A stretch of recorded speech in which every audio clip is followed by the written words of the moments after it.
God's good all the time, God's good. Guys, nandito tayo ngayon sa, actually dito kinakaroos yung mga unit na nire-release namin. Yan, pakita mo dyan. Tapos dun sa area na yon, dun tinitint yung mga unit na nire-release namin. Tapos dito, ito yung mga po-release na galing sa planta na dineliver kagabi. Yan. Ayan yung mga mamaya ititint, tapos ikakarwas para i-release mamaya. Ayun. Guys kasi guys, quick review lang, na-tempohan ko kasi to ngayon na i-release to mamaya eh. Ito yung Expander GLS Automatic. Guys, may promo kasi to ngayon. No cash out to guys. As in, no cash out. Lalabas na pera, tapos ang monthly lang nito guys sa 5 years na. Nasa 25,800 lang. Guys, kasama na rin yung 1 year comprehensive insurance. Business mapping, Visor, tapos guys dashcam, wash your phone, kung ano mang gusto nyo previously ipakagad guys nandiyan yung contact nito, ito yung contact number nyo guys. Madali lang ako mag-usap guys. Ulitin ko lang ang promo ngayon Expander GLS Automatic, zero cash out, as in no cash out, no hidden charges yung guys. Tapos kasama na yung 1 year comprehensive insurance, 3 years LTO and then 7 months. Yes, ito ang tawag sa kulay na ito is green bronze metallic. Ang kagandahan kasi nyo guys kay Expander GLS Automatic, meron na siyang multi-around camera. Ito guys natutukan mo. Ito, multi-around camera. Ito yung sa front, tapos dito sa gilid, dito yung both side to guys Yan, both side. Meron din dyan. Tapos dito sa likod, meron din dito sa likod. Multi-around camera. Ayan guys Ayan. Tapos, simulan na natin dito sa likod guys. Guys siyempre, sa expander guys, 15 spoiler na siya. Meron siyang high mount stop lamp o tinatawag na third brake light.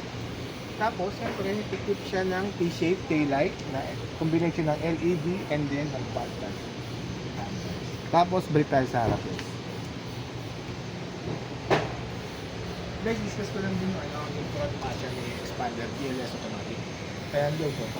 Kasi ngayon guys, Expander GLS Automatic, naka LED daytime running light, naka LED projector headlight, tapos meron din siyang LED fog light. Dati kasi guys, yung 2025 model namin, hindi pa naka-LED pa. Ngayon kasi ito yung mga nabago naka-LED na yung fog light siya, tapos meron na siyang multi-around camera. Tapos itong front grille design guys, ito yan guys, nabago rin yan, yung design yan. Siyempre, yung lahat naman ng technology namin, i-equip siya ng raised body, yung reinforced impact for safety motion. So, ang benefit kasi ng for safety sa loob, kasi hindi sa merong collision, hindi basta-basta pumapasok yung impact papunta sa loob ng passenger. So, ang benefit yun is for safety. Tapos, siyempre, lahat naman ng distribution unit yun namin ng side impact din sa gilid niya. Kasi ito nga pala guys Expander GLS Automatic, yung mga safety features ito, meron siyang active yaw control. Piniprevent niya yung over and under steering ng sasakyan. Tapos, siyempre, yung body roll inside the passenger. Kapag biglang cornering, umiikot guys, kumakabig. Yun guys piniprevent niya yung over and under steering ng sasakyan. Tapos, yung body roll yung passenger.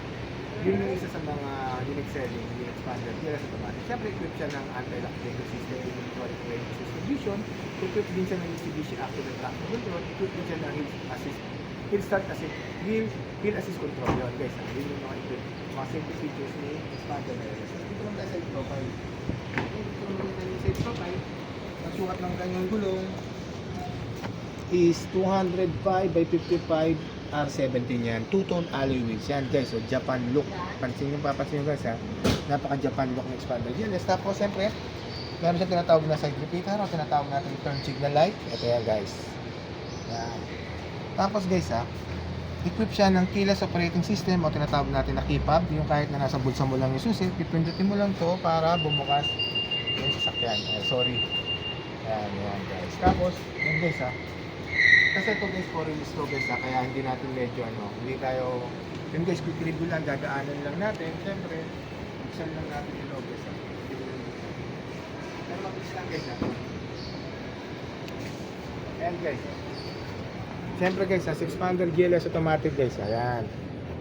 Sa kanyang guys unahin ko lang yung multi-information display. Ayan, bago yan guys, naka-digital na yan. Naka-digital na, tapos sa kanyang SDA, naka 10 inches smartphone link display audio na yung kanyang SDA yan.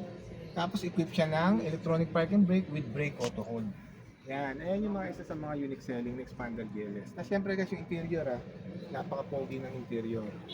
Ayan guys ayan. Yan lang naman yan guys. Tapos 3-spoke leather wrap. Sa kaliwa yung audio control, tapos sa kanan yung cruise control. Yan. Napakaganda nito guys. Alam nyo ba guys, itong 6 Expander GLS guys, kapag nasa loob ka, nakasakay ka, para ka na rin nakasakay sa Montero katulad nito.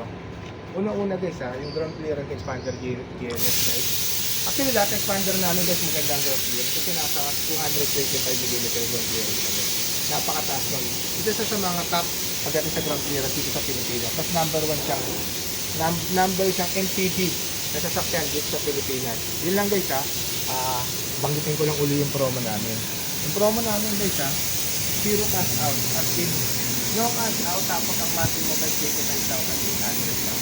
Kasama na rin yung wallet comprehensive insurance, renewed LTO and then capital. And guys yan, sinakarawan ko yung mga promo. And guys and guys once again, may nagtitipin po pag namin ang isabi ng mga ginawang pagkaan na natin. Dito mo mananatili pa po yan. Guys, nandiyan yung contact info.